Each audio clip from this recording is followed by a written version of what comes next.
सब पानी पीने जाओ बेटा।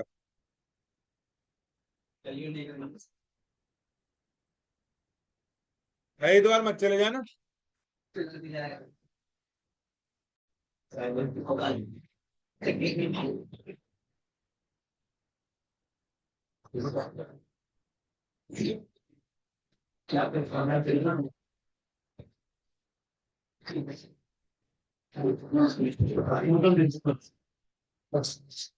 वे कैसे जन्मों के प्यासे बैठे हैं नालायक।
दो मिनट में स्टार्ट कर रहा हूँ बेटा है।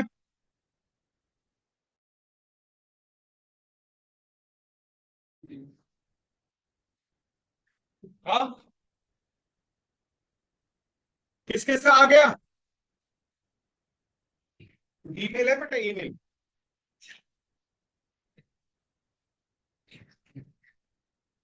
89।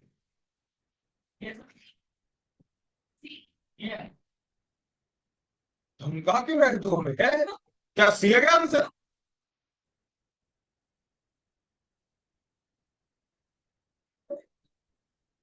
आप बताऊं क्या? 89।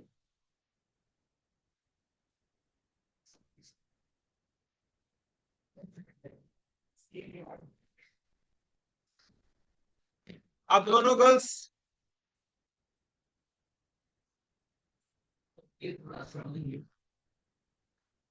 कौन है? गले में बेस लगा हुआ है क्या इसने? ऐसा लग रहा है पीछे से आवाज आ रही हो। ये देखो, इधर देखो सभी, अब शांत होकर सुन लो। जिसने कर लिया वो भी और जिसने नहीं किया वो भी। 3,000 रुपए कब कमाता है वो? 1980 क्या है? 1985 में प्राइस इंडेक्स कितना हो गया? अब बता रहे हैं, बताओ कितने रुपए से एक्स्ट्रा कमाए बेटा? जब 3,000 रुपए कमाता था बेस ईयर में तो प्राइस इंडेक्स वो था, है ना? आज कितना हो गया प्राइस इंडेक्स? 250। तो इसे कितने कमाने चाहिए? 7,500। पहले से कितने ज्यादा? 4,000। बस इतना सा है। मुझे नहीं लगता यार ये मुश्किल तो नहीं है। आओ, और क्वेश्चन करवा के थोड़ा सा तुम्हारा कॉन्फिडेंस इससे बढ़वा देते हैं। होमवर्क दे दूं? कुछ कर ले, होमवर्क तो दे दूंगा। 76 का। 76। एक थोड़ा मुझे भी थोड़ा विश्वास हो रहा है ना कि यूनानिमसली सारे कर रहे हैं। क्या बोल रहे हैं? सिर्फ सेम क्वेश्चन है बेटा।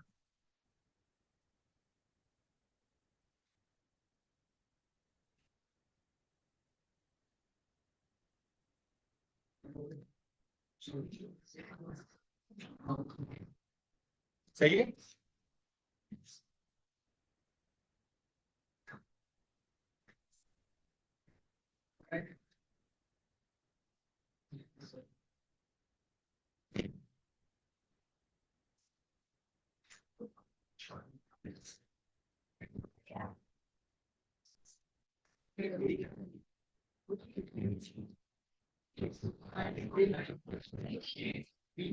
लेकिन है, दो बच्चे कर रहे हैं तो तेरा भी यही हो रहा है तो मेरा भी यही हो रहा है। तुम दोनों सेम पिंच कर लो।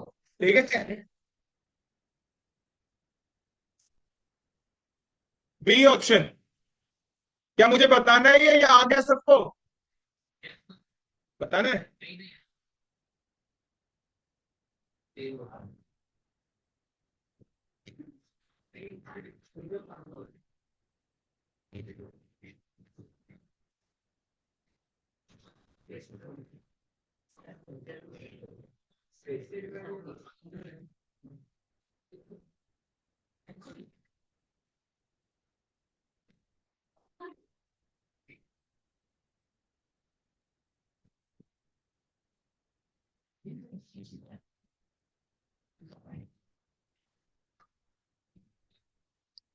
35। भाई प्लीज 35 करो, फिर उसके बाद वो लास्ट कॉन्सेप्ट बता रहा हूं और आपका चैप्टर फ्री।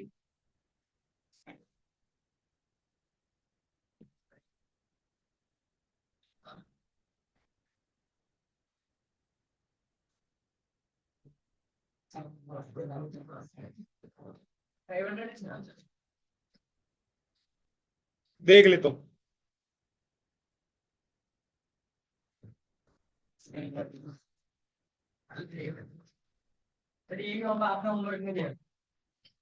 गलती से दे दियो।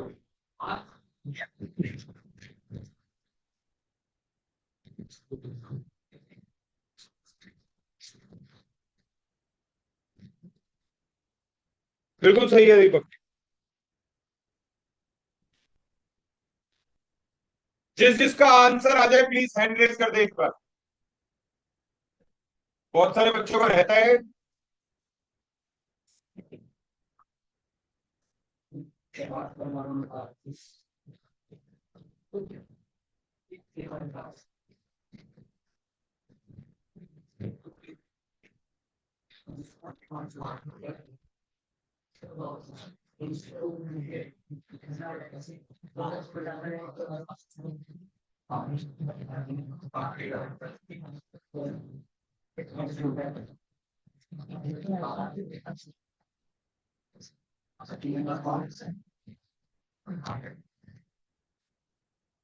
अरे ये इंसान 500 रुपये 1960 में कमाता था, और 1960 क्या है, बेस ईयर।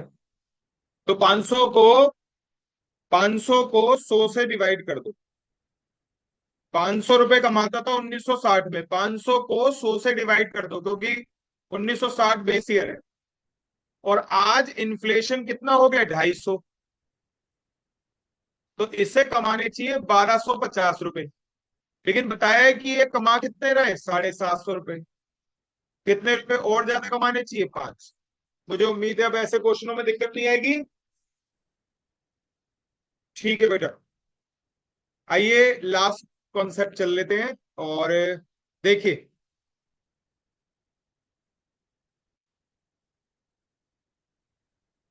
मैं कोशिश करता हूं कि तुम्हें डिक्टेट करने की बजाय अगर बुक में से लिखा हुआ अंडरलाइन करवा देता हूं, या अंडरलाइन अगर आपके पास अभी बुक नहीं होगी तो मैं कॉपी पेस्ट कर दूंगा, अगर वहां की लैंग्वेज अच्छी मिल गई तो।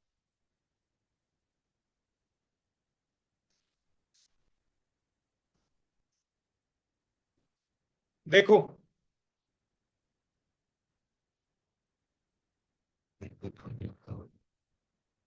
ये है कॉन्सेप्ट, टेस्ट ऑफ एडिक्वेसी। अब तुमने कहा सर टेस्ट ऑफ एडी, सुनो पहले मैं बताता हूँ टेस्ट ऑफ एडिक्वेसी कौन मत चला बेटा। ठीक है यार, इतनी गंदी आदत, तो रुका ही नहीं यार। हाँ जी, ये देखो टेस्ट ऑफ एडिक्वेसी। बेटा टेस्ट ऑफ एडिक्वेसी का मतलब है कि कौन सा मेथड ज्यादा एडिक्वेट है। कौन सा मेथड मतलब Laspeyres, पास्चे, Fisher, Dorbish Bowley, Marshall Edward, Kelly, Walsh, simple aggregate method, arithmetic mean of price relative, geometric mean of price relative, CLI, कौन सा ज्यादा एडिक्वेट। ठीक है, ये आपको यहाँ पे पता कर, एडिक्वेट समझते हो प्रॉपर। इसके लिए कुछ टेस्ट बनाए गए,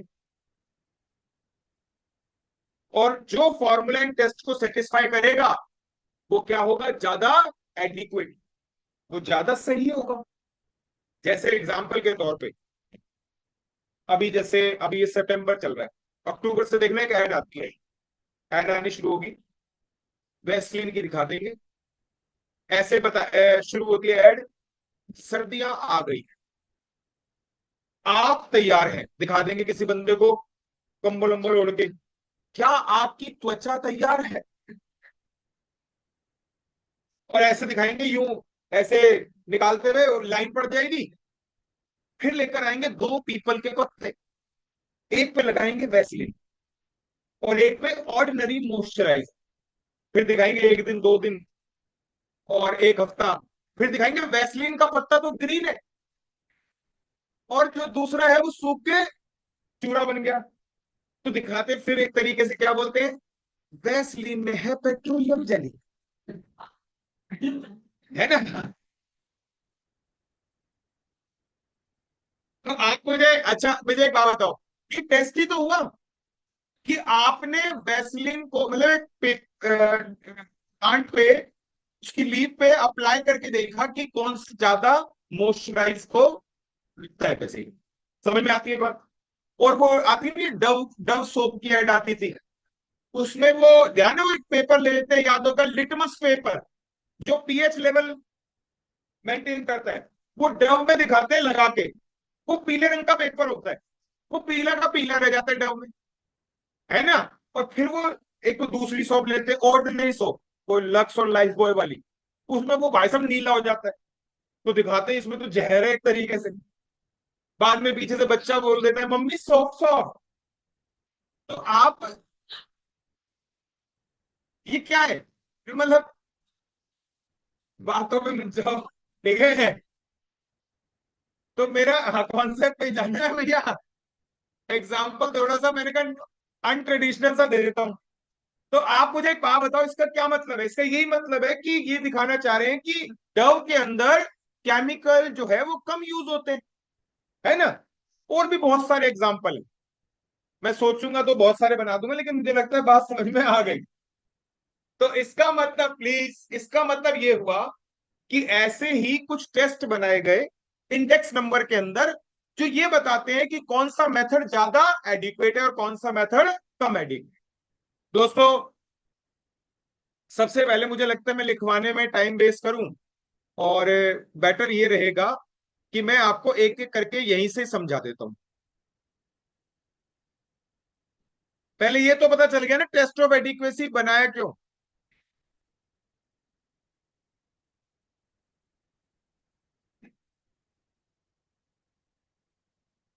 हाँ जी, सुनो, यूनिट टेस्ट। भाई सबसे पहले यूनिट टेस्ट क्या लिखा है बेटा, थोड़ा सा बात नहीं अब। This test requires that the formula should be, please एक बार पढ़ लो, एक बार पढ़ने पे याद हो जाएगा। दिस टेस्ट रिक्वायर्स दैट, इस टेस्ट की रिक्वायरमेंट क्या है, ये क्या चेक करता है कि फॉर्मूला, जो इंडेक्स नंबर का फॉर्मूला है, should be independent of the unit, unit free होना चाहिए। और सबको पता है इंडेक्स नंबर में तो सारे फॉर्मूला कैसा आंसर देते हैं, यूनिट फ्री। हाँ, बस वो जो सबसे पहले वाला फॉर्मूला नहीं था, एग्रीगेट मेथड, जिसमें ध्यान है ए किलोग्राम में, बी लीटर में, तो मैंने बोला था कि इसमें टोटल कैसे कर सकते हैं, जब ए किलोग्राम में हो, बी लीटर में हो, मीटर में हो।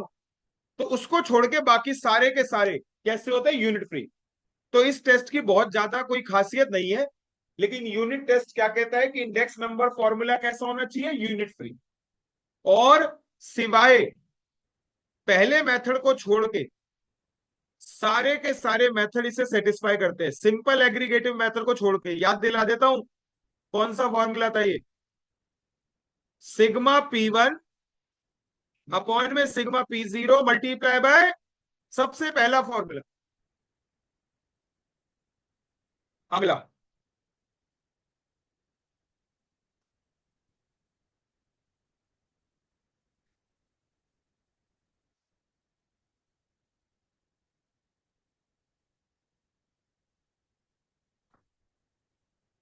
देखो, कहता है टाइम रिवर्सल टेस्ट।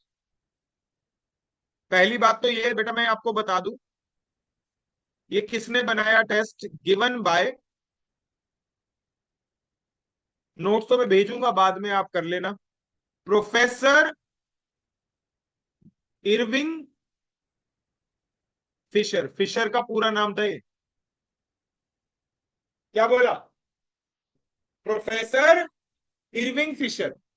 अच्छा, अब इन्होंने कहा क्या, ये टेस्ट क्या कहता है, सुनो।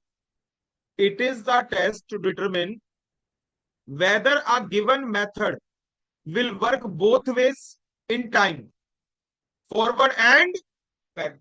तुमने कहा ये क्या मतलब हुआ, लाइन का मतलब ही समझ नहीं आया। सुनो, ये मैं बता देता हूं, फिर आगे की लैंग्वेज पढ़ेंगे। ये कह रहे चाह रहे हैं कि अगर आप कभी करंट ईयर को कंपेयर करो बेस ईयर से, मैंने कहा, और या उल्टा कर दो, बेस ईयर को कंपेयर करो करंट ईयर से, तो दोनों आंसर एक दूसरे के क्या आने चाहिए, रेसिप्रोकल। बोलो हाँ या ना। एक में करंट ईयर 2024, बेस ईयर 2011, और अगर उल्टा कर दो, करंट ईयर 2011 और बेस ईयर 2000, तो आंसर एक दूसरे के रेसिप्रोकल आने चाहिए। यही मतलब है इसका, देखो अच्छे से पढ़ोगे तो समझ में भी आएगा। Whether a given method, given method मतलब वही Laspeyres Paasche, will work both ways in time, forward भी और बैकवर्ड भी। The test provides that the formula for calculating the index number should be such that, यही बात बोली गई है जो मैं बोल रहा हूं। Test provide that formula for calculating the index number should be such that the two ratio current on the base, तो बताइए करंट ऑन द बेस जो बोला इसका मतलब क्या है, P01 जो अभी तक निकालते आ रहे हो, और उसके बाद and the base on the current, पता है इसका क्या मतलब है, P10, यानी कि बेस ईयर को करंट ईयर मान लिया और करंट ईयर को शुड मल्टीप्लाई इनटू यूनिटी। और सबको पता है कि इन दोनों का मल्टीप्लीकेशन यूनिटी कब होगा, जब दोनों एक दूसरे के क्या होंगे, रेस। आ रही है बात समझ में। इन अदर वर्ड्स, देखो साफ साफ खुद ही बोल दिया, in other words the two indices should be reciprocal of each. तो जिस जिस फॉर्मूले के P01 और P10 मल्टीप्लाई होके 1 हो जाएगा, बस वही आपका टाइम रिवर्सल टेस्ट से सेटिस्फाई हो जाएगा। पेपर में सर चेक करना पड़ेगा, नहीं मैं लिस्ट लिखवाऊंगा कौन कौन सेटिस्फाई करता है, बस आपको याद करना है। लेकिन एक बार के लिए ये तो जरूरी है कि आपको ये पता चले कि कैसे सेटिस्फाई कैसे होता है। यहाँ पे P01 is the index for time 1 on 0, और P10 is the index for time 0। ये है करंट ऑन द बेस, और ये है बेस ऑन द करंट। भूलोगे तो नहीं ये बात। अच्छा, आइए मैं पहले ये बाकी की 2 लाइनें पढ़ाने की बजाय पहले ये वेरीफाई करवा दूं कि कैसे चेक करते हैं।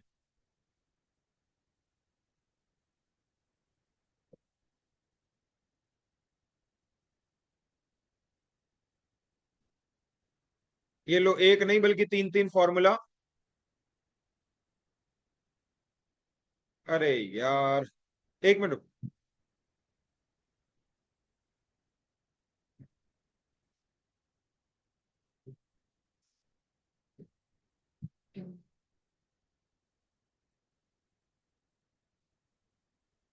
ये देखो बेटा, एक बार देख लो कि कैसे कर रहा है, वो क्या कहना चाह रहा है, उसके बाद आप लोगों को ये देखो, आई थिंक, भाई प्लीज ध्यान दीजिएगा। ये देखो सभी दोस्तों, P01, तो PQ 1000, अब P10, तो देख ले जहां 1 है वहां पे, और जहां 0 है वहां पे आ गया। अब इन दोनों को मल्टीप्लाई करवाया, अगर ये एक दूसरे के रेसिप्रोकल होंगे तो कैंसिल होके क्या आ जाएगा, क्या कुछ कैंसिल हो रहा है, नहीं हो रहा बेटा। तो एक तरीके से लेस्पियर जो है वो टाइम रिवर्सल टेस्ट को क्या नहीं करता, ठीक है। पास्चे के लिए देखो, यार ये क्या आ गया बीच में, P01 PQ 1101, और P10 में 1 की जगह 0 की जगह, और फिर मल्टीप्लाई करा। थोड़ा ये गलती से आ गया लेकिन कोई बात नहीं। हाँ, स्केप स्क्रीनशॉट है, ये स्क्रीनशॉट में आ गया एक्चुअली। तो यहां पे देखो, वो समझ गया, ये पढ़ के बोल रहा होगा ना। ये भी कैंसिल होके 1 नहीं आ रहा, तो यानी कि इसका मतलब सुनो,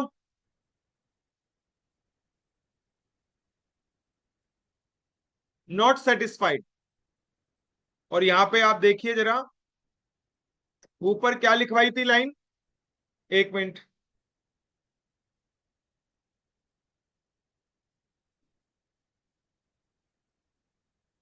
ये लो, ये देखो सबसे पहले इस लाइन को अंडरलाइन करेंगे, you will notice that Laspeyres method and Paasche method do not satisfy this test, but Fisher ideal formula does. ये आइडियल क्यों बोला बताता हूं अभी। तो यहां पे आप जरा देखो, फिशर का चेक करो, ये लो, सभी ध्यान से देख लो एक बार। फिशर का P01 क्या है, PQ 1000, PQ और P10 क्या है, 1 की जगह 0, 0 की जगह 1। अब इन दोनों को मल्टीप्लाई करवाया, ये देखो सभी, सिग्मा P1 Q0 से P1 Q0 cancel, P1 Q1 से P0 Q1 से P0 Q0 से, क्या हुआ बेटा, हो गया ना सेटिस्फाइड। बोलो आता है समझ में, पक्का। तो टाइम रिवर्सल टेस्ट, अब मैं लिस्ट बता रहा हूं, लिख लो।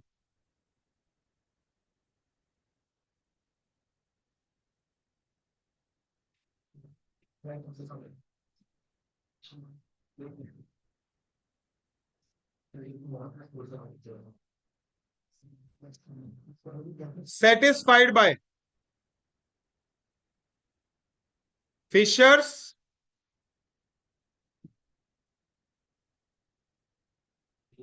डॉर्बिश बोले, हाँ, टाइम रिवर्सल टेस्ट। अबे नालायक, पूरा मेथड बता दिया, अब तू कह रही क्या। टाइम रिवर्सल टेस्ट, फिशर डॉर्बिश बोले, कैली और वॉल्श, ये चारों मेथड क्या करते हैं, टाइम रिवर्सल टेस्ट को सेटिस्फाई करते, ठीक है।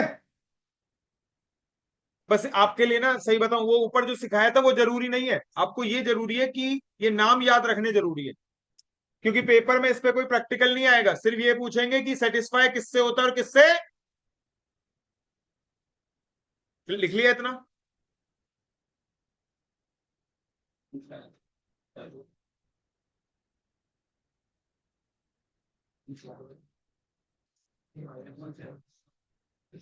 भाई हो गया, तुझे कोई, लो भाई, आगे देखो।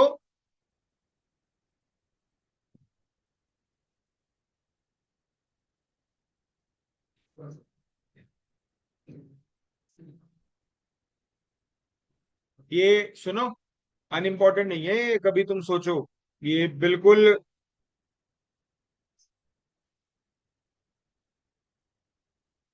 आपका है कॉन्सेप्ट थ्योरिटिकल जरूर, लेकिन क्वेश्चन एडिशनल में भरे पड़े हैं इसके।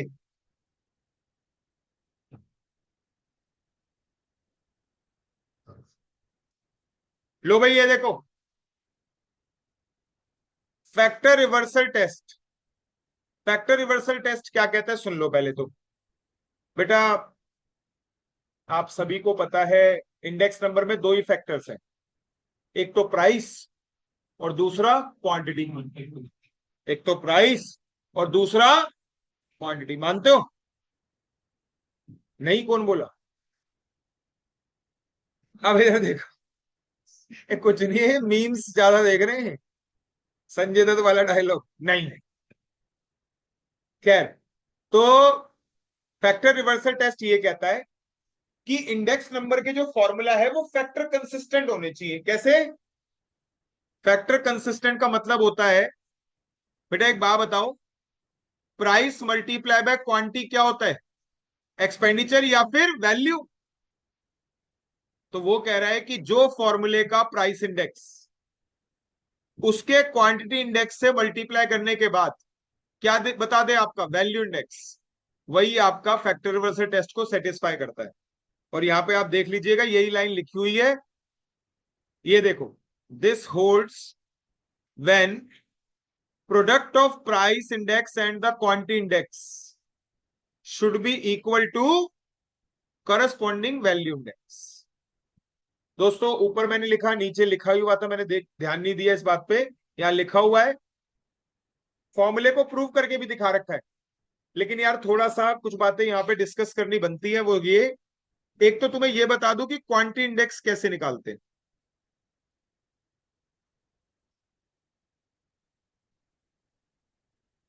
और वैल्यू इंडेक्स, क्योंकि प्राइस इंडेक्स तो बता दिए, वैल्यू इंडेक्स का इकलौता फॉर्मूला है, सिर्फ एक फॉर्मूला, कोई लेस्पियर पास्चे फिशर कुछ नहीं, P Q 1100।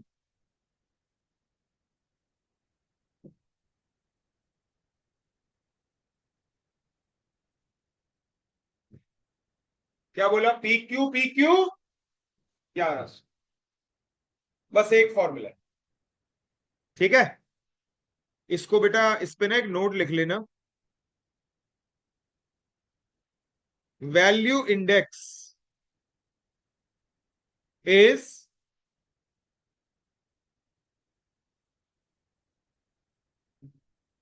Comparison of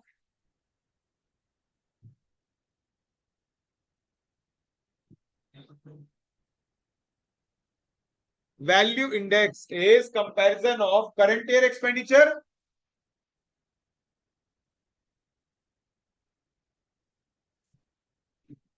from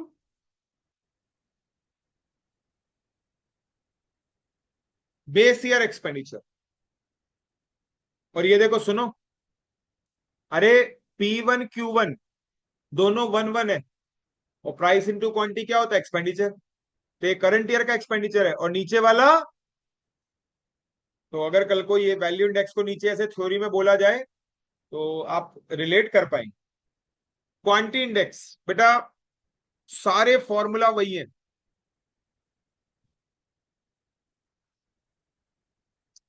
सारे फॉर्मूला वही है जो प्राइस इंडेक्स के थे। लो भाई प्लीज,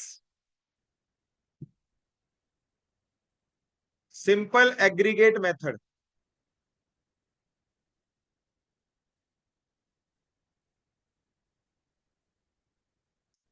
क्वांटिटी रिलेटिव को Q01, सॉरी Q01, ये देखो, σQ1 अपॉन में σQ0 इंटू 100। उसके बाद simple average of quantity relative,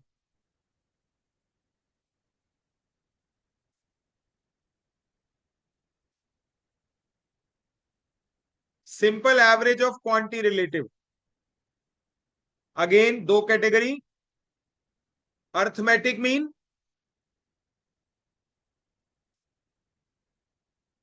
σQR upon में N, वेयर QR का मतलब है Q1 अपॉन में Q0 मल्टीप्लाई बाय 100।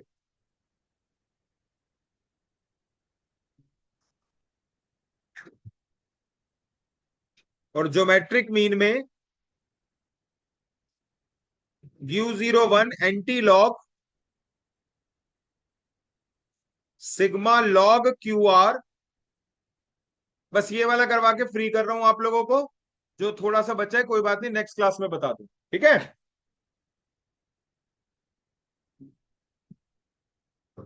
आगे देखो, वेटेड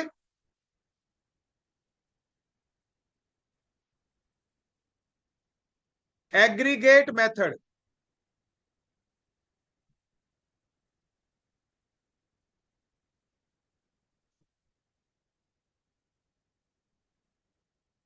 लो भाई, वेटेड एग्रीगेट मेथड में सबसे पहले लेस्पियर,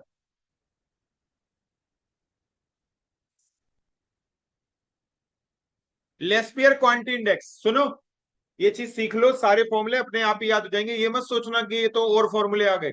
अरे सेम ही तो है, बस पी की जगह क्यू और क्यू की जगह पी। बेटा एक बार जरा आप बोलो, फिश लेस्पियर का फॉर्मूला बता दे प्राइस इंडेक्स का। P Q 1000। अब क्या कर दो, क्यू पी 1000।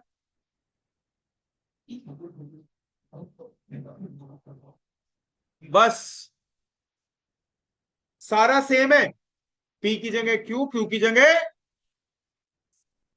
थोड़ी स्क्रीन स्क्रॉल अप कर दूं,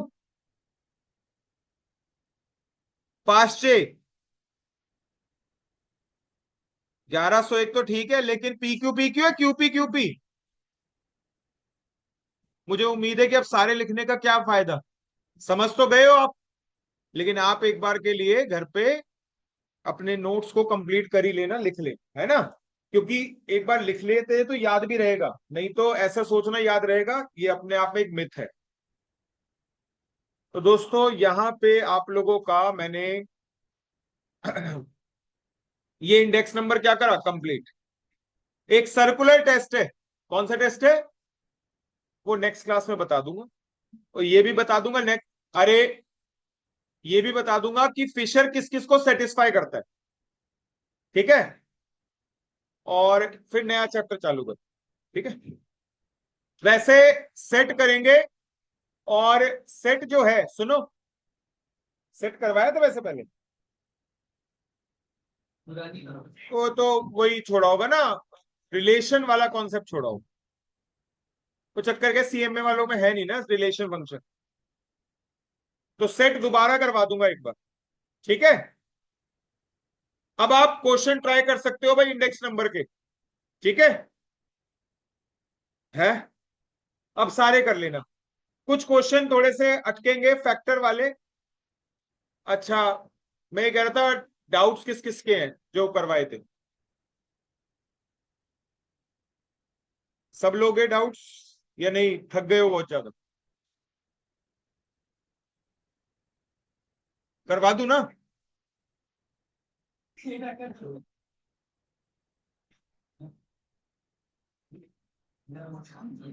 अब ऐसा है भैया, देखो सुन लो, मैं यहाँ पे डाउट्स ले रहा हूं, जो उसको नहीं सुनना के डाउट्स, वो क्या होता है, तो कुछ नहीं कह सकता, बाकी को तो बैठना पड़ेगा, ठीक है। डाउट तभी होंगे ना जब बैठोगे। आइए मीटिंग एक बार दोबारा मैं कर रहा हूँ बेटा, आप लोग ज्वाइन कर लो।